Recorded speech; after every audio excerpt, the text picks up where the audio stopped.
que es un placer para mí poder compartir de la palabra de nuestro Dios. Feliz de poder participar nuevamente de esta serie acerca del Sermón del Monte, que abarcan 3 capítulos del libro de Mateo. ¿Se lo saben? Capítulos 5, 6, 7. 5, 6 y 7. Abarcan eso el Sermón del Monte. Y en el sermón anterior vimos que orar a nuestro Padre requiere fe. Porque el que se acerca a Dios cree que Él es su Padre celestial. Orar para que venga tu reino requiere esperanza, porque confiamos en que va a llegar en plenitud.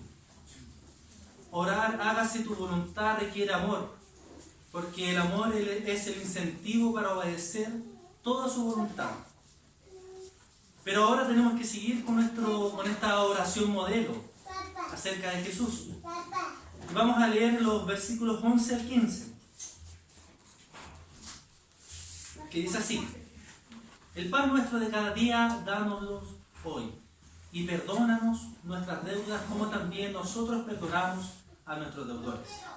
Y no nos metas en tentación, mas líbranos del mal, porque tuyo es el reino y el poder y la gloria por todos los siglos. Amén. Porque si perdonáis a los hombres sus ofensas, os perdonará también a vosotros vuestro Padre celestial. Mas si no perdonáis a los hombres sus ofensas, tampoco vuestro Padre os perdonará vuestras ofensas. Oremos. Amado Señor, delante de ti estamos, hemos leído tu palabra, Dios mío, y hoy queremos que tú nos hables a través de ella. Que podamos arrepentirnos de nuestros pecados, Señor, y si estamos pasando por un momento de debilidad, de necesidad, Señor, que tu palabra sea la que nos aliente. Suple tú, Señor, las falencias del predicador, para que sea tu palabra la que se exhorte en el día de hoy y no palabra de hombre. Gracias te damos por todo, Señor, en el nombre de Jesús. Amén. Bueno, en esta segunda y tercera petición podemos encontrar una dependencia que tenemos acerca de nuestro Dios y cómo todo gira alrededor de Él. Esta oración nos enseña lo siguiente: 3 puntos. Que Dios sustenta nuestra necesidad, que Dios perdona nuestras deudas y que Dios nos cuida de todo mal. Por lo tanto, los quiero invitar a que podamos analizar este primer punto. Dios nos sustenta en nuestras necesidades. Versículo 11 dice: el pan nuestro de cada día, dánoslo hoy, o danos nuestro pan cotidiano. Y pareciera una petición sumamente sencilla: danos pan, el pan diario. Pero lamentablemente tenemos una percepción tan equivocada acerca del amor, del cuidado, de la compañía de Dios, que nos cuesta pensar que en la Escritura se nos está enseñando algo tan cotidiano y terrenal como pedir pan. Para nosotros el pan conlleva toda una cultura. ¿Qué más rico que un pan crujiente con mantequilla? O una marraqueta, una yuya, una dobladita, una chabata, un baguette, un pan de molde o una pampita para los más light. A todos se nos hizo agua la boca, ¿no? O solo a mí. Y yo no tomé ese.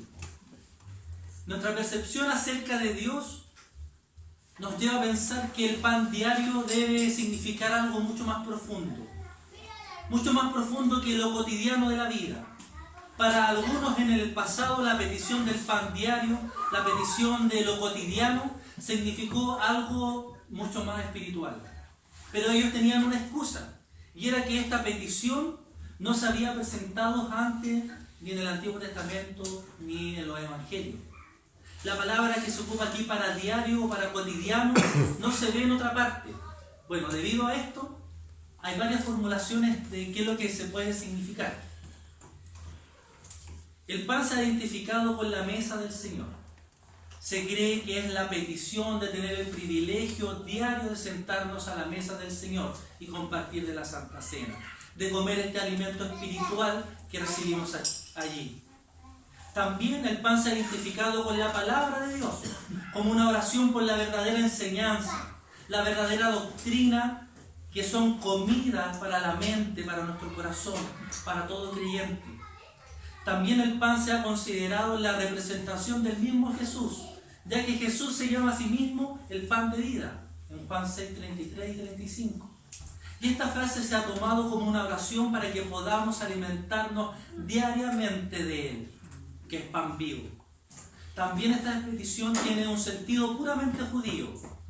Los judíos tenían una idea un poco extraña y desconocida para nosotros, pero creían que cuando viniera el Mesías y reinara, habría lo que llamaban el gran banquete, o el banquete mesiánico, del que participarían todos los escogidos. Incluso las tradiciones dicen que la cena sería este pez monstruo que aparece en el libro de Job, Leviatán, creo que se llama. Alguna tradición creía que esta cena iba a ser con este pez. Esas eran un poco las ideas que tenían los judíos. Y algunas ideas que también teólogos, gente en el Antiguo Testamento formuló acerca de qué significa esta petición. Pero debemos entender que el pan diario es pedir sobre la provisión diaria, el perdón y la fuerza también ante la tentación. La palabra griega que se traduce pan no solo representa alimento, sino que también simboliza todas nuestras necesidades físicas. El teólogo John Stott observó que para Martín Lutero significa lo siguiente: todo lo que es necesario para la conversión de esta vida es pan, incluyendo alimento, un cuerpo sano, buen clima, casa, hogar, esposa, hijo, buena administración y paz.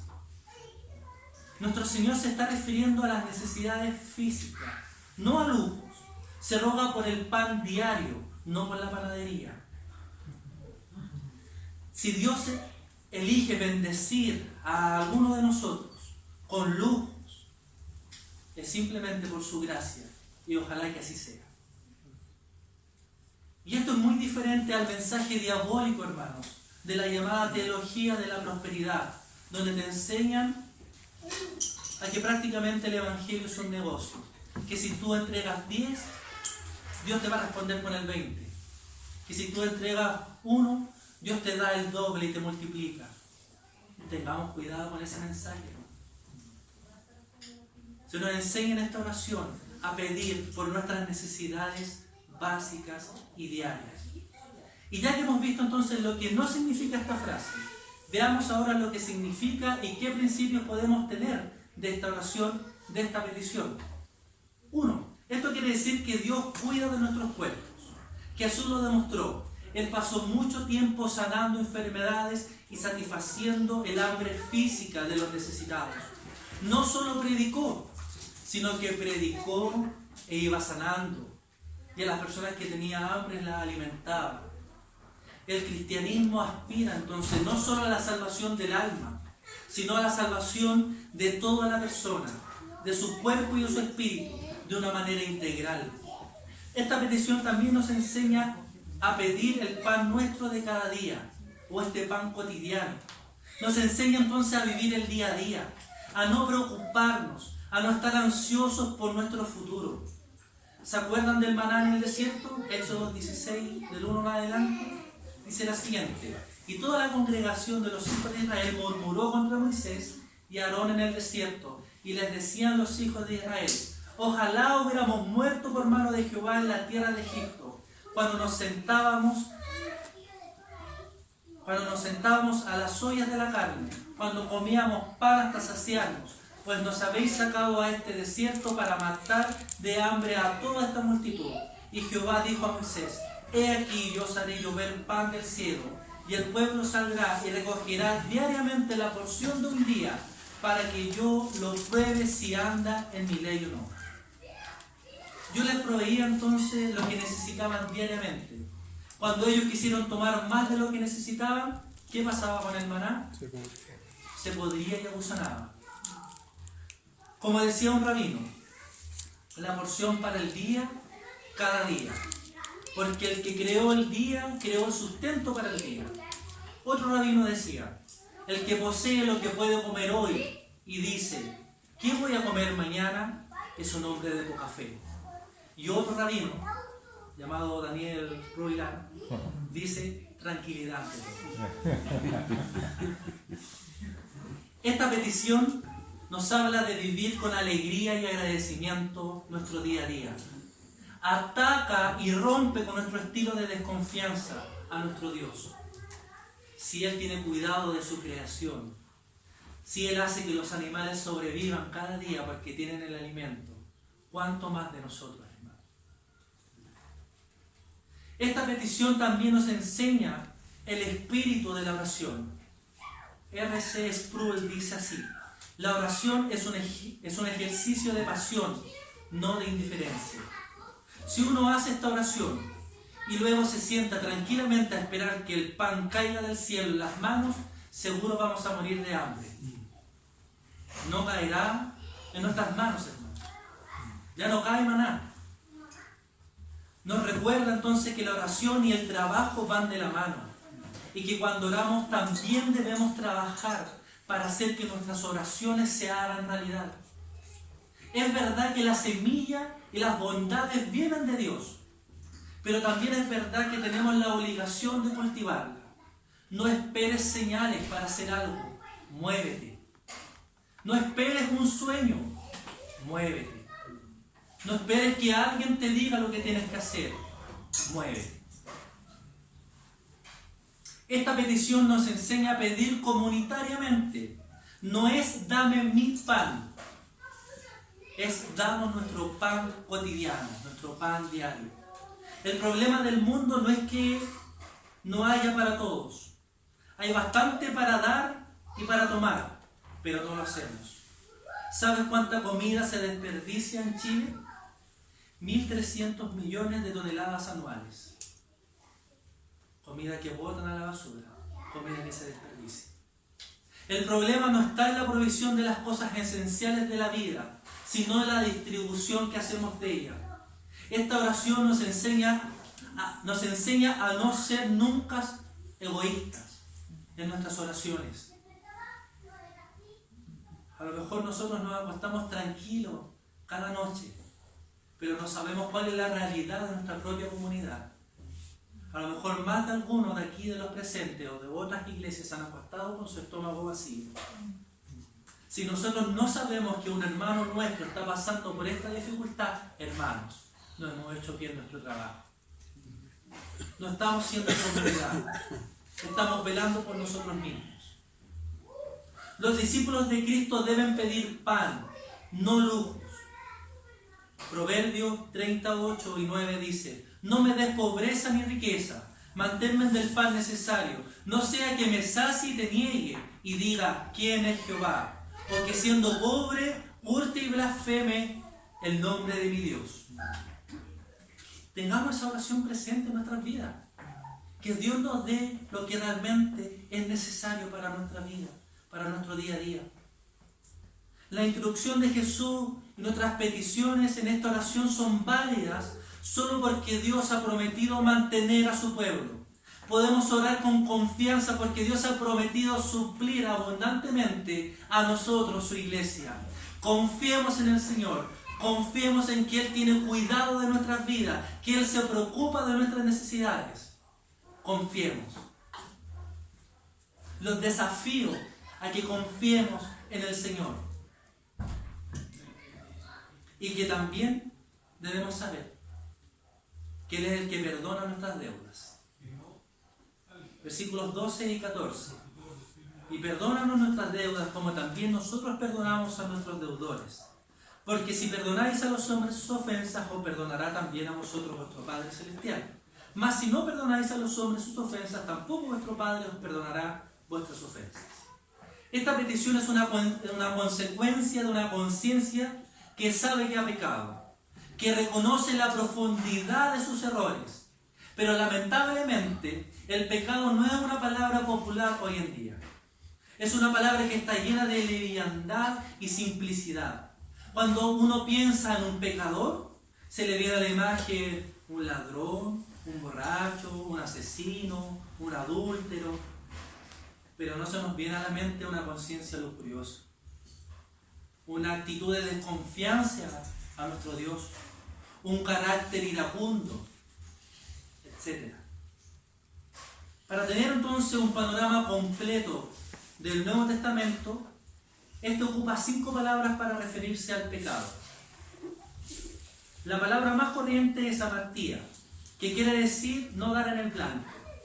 ¿Ya? Por tanto, pecado es fallar en ser lo que habría sido posible y teníamos capacidad de llegar a ser. Por ejemplo, Caselli errando el penal, Pinilla pegándole en el travesaño, no dar el asiento al enfermo. La segunda palabra para pecados es parábasis, que quiere decir literalmente traspasar. El pecado es pasarse de la raya que separa el bien y el mal.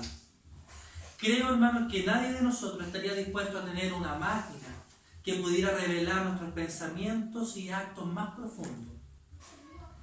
Sin duda, en más de un momento hemos quebrantado los mandamientos del Señor. Y hay cosas que nos aterraría que la gente supiera de nosotros mismos, de nuestros pensamientos, de nuestros deseos más profundos, de actos que hemos hecho. Hemos traspasado esta raya. La tercera palabra para pecado es paraptoma, que quiere decir deslizarse a otro lado. Es lo que pasa, por ejemplo, en un suelo resbaladizo o en un suelo que está con escarcha. No es tan deliberado como parábasis, pero sin duda es algo que todos hemos experimentado. ¿Has cruzado luz roja? ¿Has dicho una mentira blanca? ¿Has dicho estaré orando por ti? ¿Le dijiste a tu esposa que ibas a bajar de peso? Sin duda en algún momento se nos ha escapado una frase o un gesto o algún comportamiento fuera de lo correcto. ¿Alguna vez has tenido un sentimiento de ira y de enojo? ¿O te has frustrado y estos sentimientos se han apoderado de ti? La cuarta palabra para pecados es anomía, que quiere decir ilegalidad. Es el pecado de la persona que sabe lo que debe hacer y sin embargo hace todo lo contrario. El pecado de la persona que conoce la ley, pero que la quebranta deliberadamente. Nosotros conocemos los mandamientos del Señor. Nosotros conocemos que Dios es santo, pero aún así seguimos pecando con nuestro conocimiento. Como dice Paul Washer, tenemos mayor conocimiento del que podemos practicar, porque sin duda el pecado siempre se refleja en nuestra vida, en nuestras acciones, en nuestros pensamientos, incluso en las cosas que parecieran ser santas. La quinta palabra para pecado es ofeilema, que quiere decir deuda. Quiere decir faltar al pago de lo que se debe, dejar de hacer lo que es debido. Siempre estaremos en falta ante Dios, ante los mandamientos, ante las demandas de las Escrituras, ante el amor al prójimo. Tan real como la necesidad de pan de cada día es la necesidad entonces del perdón diariamente. A menudo nos sentimos con la necesidad de más alimento, pero no con la necesidad de más perdón, de este perdón real. Murray dice lo siguiente: a medida que el pan es la primera necesidad del cuerpo, el perdón es la medida para el alma. Si llegamos entonces a admitir que pecamos, te puedes preguntar, ¿por qué debemos todavía pedir perdón? Si se supone que en Cristo ya hemos sido limpiados, ya hemos sido justificados de todo pecado, pasado, presente, incluso los pecados futuros. Respuesta: es verdad que la base de nuestro perdón diario ha sido establecido para siempre, por medio de la expiación hecha en Cristo, la cruz de Cristo. No es necesario añadir nada más, y no se puede añadir nada a ello. Pero esta limpieza total y objetiva necesita aplicación diaria, por la sencilla razón de que pecamos cada día. La petición de perdón significa que el suplicante reconoce que no hay otro método por el cual se puede cancelar su deuda. Por lo tanto, es una súplica por gracia. Sin embargo, aquí surge una dificultad completamente diferente en conexión con la frase perdona nuestras deudas, como también nosotros perdonamos a nuestros deudores. Esto ciertamente no puede significar que nuestra disposición perdonadora gana para nosotros el perdón divino. El perdón de nuestras deudas no está basado en nuestros méritos u obras, sino en los méritos y obras de Cristo que son aplicados a cada uno de nosotros. Desde nuestro punto de vista, el perdón está basado en el favor no merecido de Dios, no merecido por nosotros. Esto es la gracia divina, la compasión de Dios y su misericordia. Pero sin embargo es muy importante nuestra disposición perdonadora.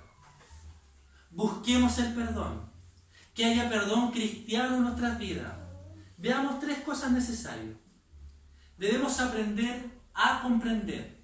Siempre hay una razón para que alguien haga algo que nos pueda molestar.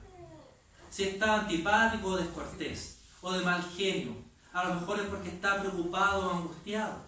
Si nos tratan mal y con desagrado, es porque a lo mejor está lleno de problemas y preocupación. Puede que sea víctima de su entorno, que esté enojado con la vida. Podemos ejercer el perdón si hacemos un esfuerzo por comprender antes de condenar. Debemos aprender también a olvidar. Mientras sigamos dándole vueltas al desprecio o a la ofensa, no hay esperanza para que podamos perdonar. Decimos a menudo, no puedo olvidar lo que me hizo, o no me olvidaré nunca de cómo me trató. Puedo perdonar, pero no olvidar. Son dichos peligrosos, porque podemos llegar a guardar rencores por toda nuestra vida. Como dice el dicho, la venganza mata el alma y la envenena. Debemos también aprender a amar. Ya hemos visto que el amor cristiano es esa benevolencia inconquistable. Es buena voluntad que no buscará nunca nada más que el bien supremo de la persona amada, sin tener en cuenta cómo nos tratan ni lo que nos hace. Ese amor puede venir a nosotros solamente cuando Cristo, que es ese amor, viene a morar en nuestro corazón. Yo no amo a mi esposa porque la encuentre linda solamente, o porque me río con ella, o porque la encuentro una persona admirable, o porque cocina rico. La amo porque tomé una decisión junto con mis sentimientos e hice un pacto eterno delante de Dios.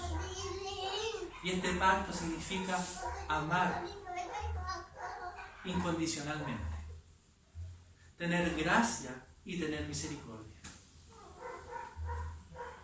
Para ser perdonados tenemos que perdonar.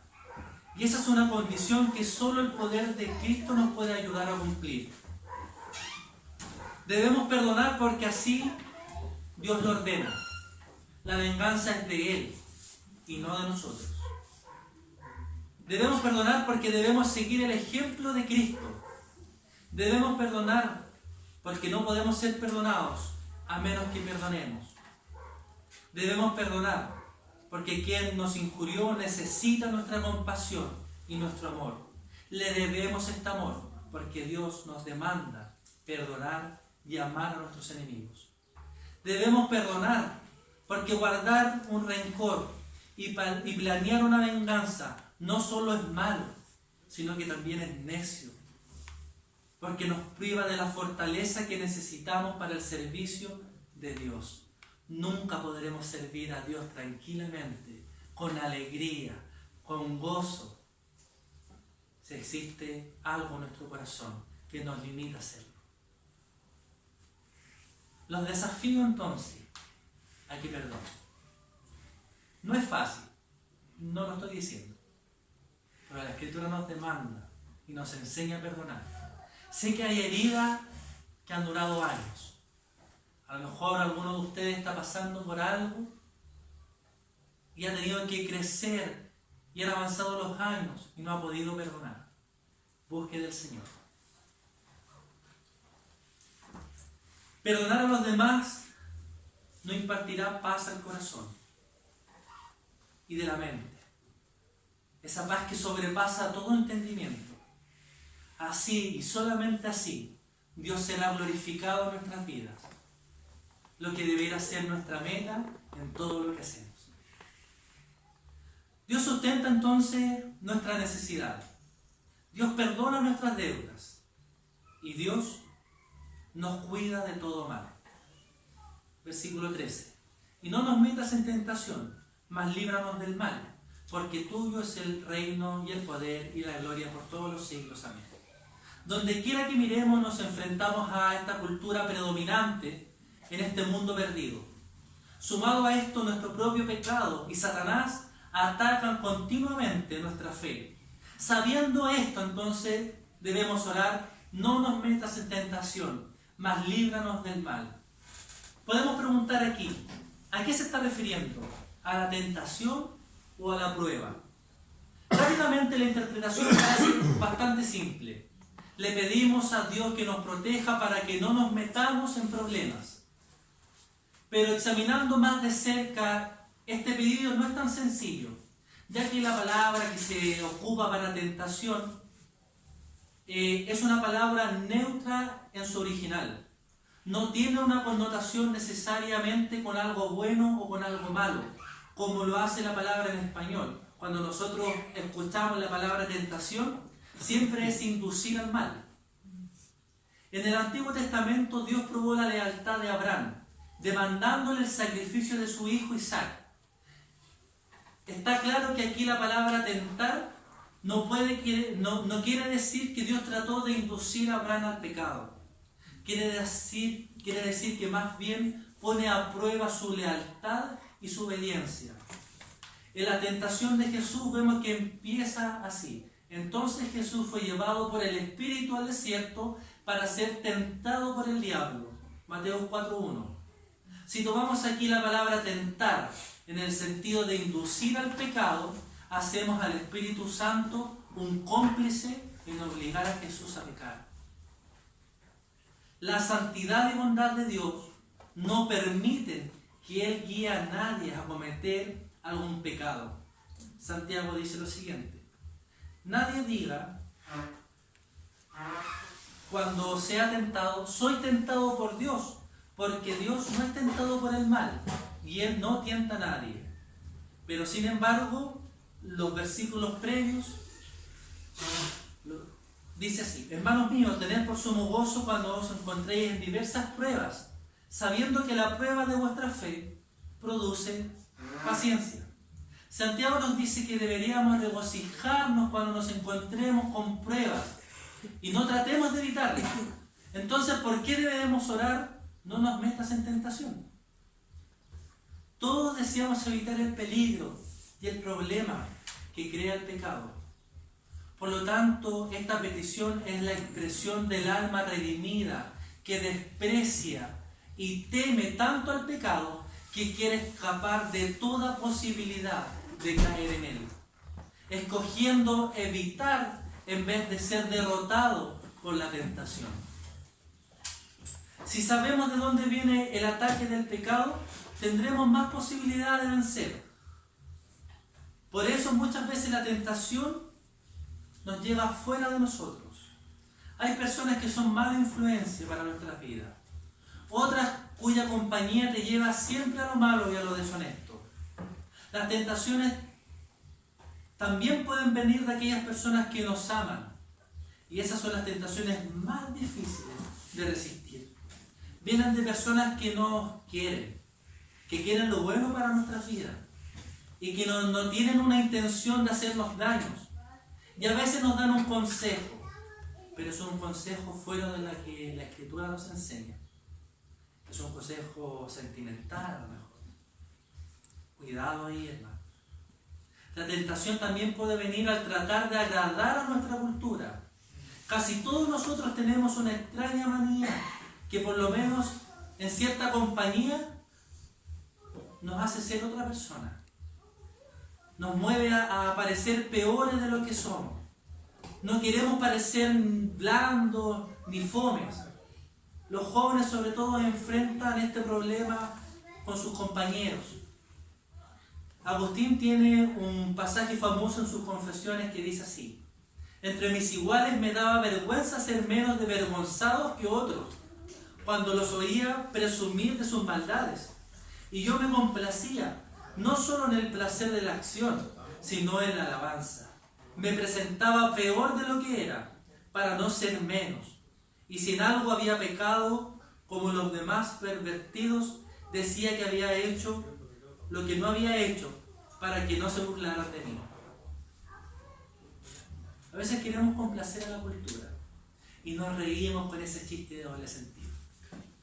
A veces queremos agradar a nuestros compañeros de trabajo y pecamos, porque queremos ser como ellos, porque no queremos que nos critiquen, porque no queremos que nos señalen como el canuto, el santurrón.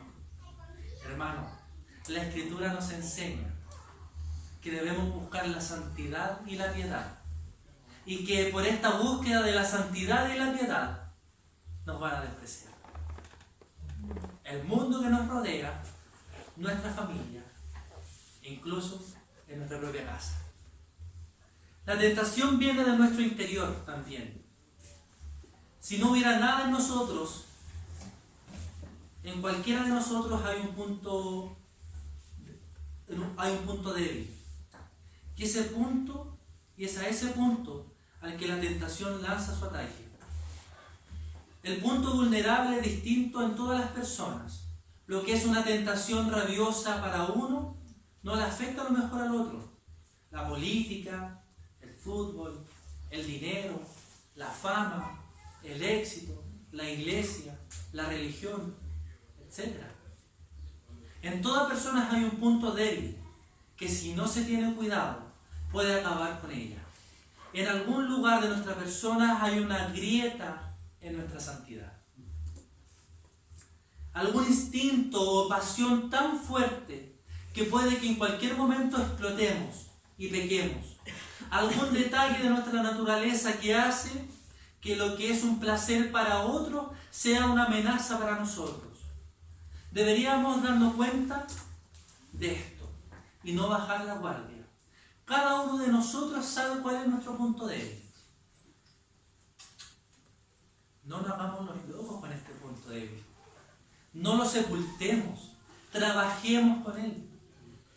Puede ser la familia, puede ser la iglesia, puede ser las cosas de iglesia, puede ser nuestro trabajo, puede ser nuestro esposo, nuestra esposa, nuestros hijos. Todos nosotros tenemos un punto débil. ¿Han escuchado cuando los padres dicen, si te metes con mi hijo no lo puedo soportar? Ese es un punto débil. La tentación puede venir de nuestro punto fuerte también. Si hay algo de lo que tengamos la costumbre de decir, eso es algo que yo no haría jamás, cuidado. El dicho dice, nunca digas, de esa agua no beberé. Yo nunca haría eso. La historia está llena de casos, de castillos que se asaltaron, precisamente por donde se consideraban tan impenetrables, que dijeron no necesitamos guardia. Nada le ofrece una ocasión mejor a la tentación que el exceso de confianza. Debemos mantener entonces la vigilancia en nuestros puntos más débiles y en los más fuertes. El Titanic se hundió por una excesiva confianza, porque los creadores, ¿cierto?, dijeron nunca se hundirá. A Titanic no le va a pasar eso. La historia cuenta o la película. Hemos pensado entonces en el ataque de la tentación. Vamos a considerar ahora nuestra defensa contra ella. Punto 1. Está la sencilla defensa de la propia dignidad. Cuando la vida de Nehemías estaba en peligro, se le sugirió que dejara el trabajo y se encerrara en el templo hasta que pasara el peligro. Y él respondió, ¿un hombre como yo ha de huir? ¿Y quién que fuera como yo se metería en el templo para salvar la vida? No entraré. Cuidemos nuestra dignidad, hermanos. Cuidemos nuestra fe, nuestra confianza. Cuando nos digan, oye, ¿tú por qué no haces eso? Oye, hácelo. No, hermanos. Mantengámonos firmes a nuestra conciencia y a la palabra de Dios. Está la defensa de la herencia. Uno no puede faltar fácilmente a sus tradiciones y a su herencia, que son el producto y el esfuerzo de las generaciones. Una buena crianza. Si sus padres y su familia no los crió de esa manera porque pecamos y fallamos en las cosas que siempre nos dijeron que no hagamos. Esta es la defensa también de los que amamos y nos aman. Muchos se meterían en pecado si fueran ellos los únicos que habrían de sufrir las consecuencias, pero los salva el temor al dolor que causarían a sus seres amados. Está la defensa también de la presencia de Jesucristo en nuestras vidas. A veces preguntamos, ¿qué harías si de pronto te encontraras con que Jesús estaba a tu lado? ¿Cómo vivirías si Jesús fuera un huésped en tu casa? Nos levantaríamos tempranito a orar, a leer, a escuchar himnos. Seríamos otras personas. Pero la realidad de la fe cristiana es que Jesucristo está a nuestro lado y es el huésped de nuestro hogar. Su presencia es constante y por tanto debemos llevar una vida que sea digna. Tenemos una gran defensa frente a la tentación en el recuerdo de la constante presencia de Jesucristo en nuestras vidas. Miremos entonces a Cristo. Miremos entonces a nuestro Dios como el que se preocupa de nosotros en cada área de nuestra vida. Que el Señor le bendiga. Oremos. Padre Santo que estás en los cielos, te damos infinitas gracias, mi Señor, por todo lo bueno que tú nos das. Gracias porque tú eres el Dios que se preocupa de nuestras necesidades, de lo cotidiano, Señor, de nuestros alimentos, de poder disfrutar de un techo, Señor, para poder descansar. Gracias por los alimentos, por la vestimenta, Señor, por el día a día. Gracias, Señor, porque eres tú quien nos cuida, Dios mío, que nos perdona porque hemos fracasado, Señor, que nos perdona constantemente, Dios mío, y que nos invita a perdonar también a los demás, Señor, teniendo tu ejemplo. Gracias, Señor, porque tú cuidas de nuestra vida, porque tú nos libras, Señor, de pecar, porque tú nos libras, Dios mío, de caer constantemente en el error. Te pido que tu Espíritu Santo nos acompañe, que nos fortalezca, Señor, que nos aliente en los momentos de debilidad y nos alegre, Señor, en nuestra vida como cristianos. Gracias te damos por todo, Padre, en el nombre de Jesús. Amén.